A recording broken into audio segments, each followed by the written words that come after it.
নির্বাচনের পর নির্বাচন কমিশন দুটি শপথনামা সরবরাহ করেছে নির্বাচিত সদস্যদের উদ্দেশ্যে।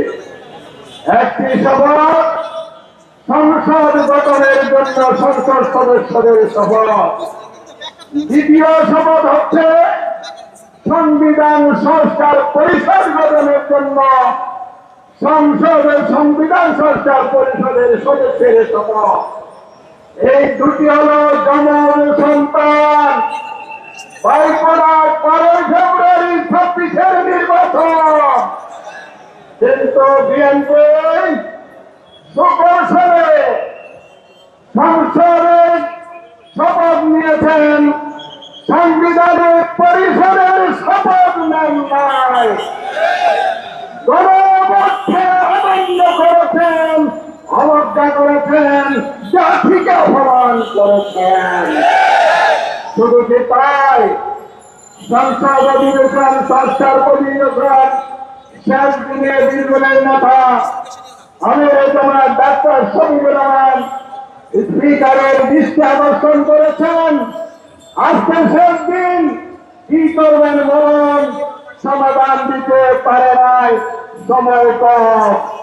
আমাদের বার্তা সুস্পষ্ট, আমির জামাতের শীর্ষ নেতৃবৃন্দ মোহাম্মদ আব্দুল কাদের রায় সহ সবাই মিলে যে ঘোষণা দিয়েছিলেন, আমরা বাংলাদেশে ইতিবাচক রাজনীতি করব, সেটার অর্থ হল সরকার যদি সংস্কার করে, জনস্বার্থে কাজ করে, সহযোগিতা দেব।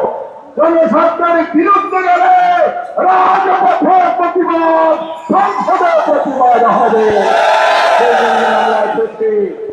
আজকে আরেকটা জঘন্য ঘটনা সংসদে ঘটেছে। গতকাল সংসদে যে অত্যাদেশ উপস্থাপন করেছে, অন্তর্বর্তীকালীন যে 133টি অধ্যাদেশ অনুমোদন দিয়েছিল, সেখান থেকে 20টি অধ্যাদেশ বাদ দিয়েছে।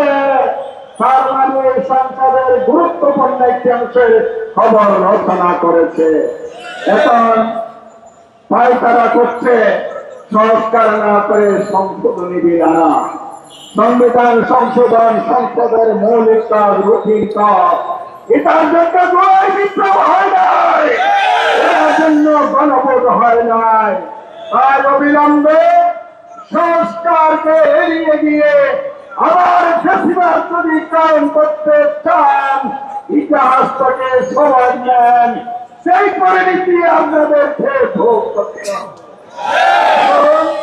আমরা সবাই মিলে রাজপথে থাকবো, যতক্ষণ হবে সংস্কার সম্পন্ন পরিপূর্ণভাবে না হবে, ততক্ষণ পর্যন্ত আমরা রাজপথ ধরে না।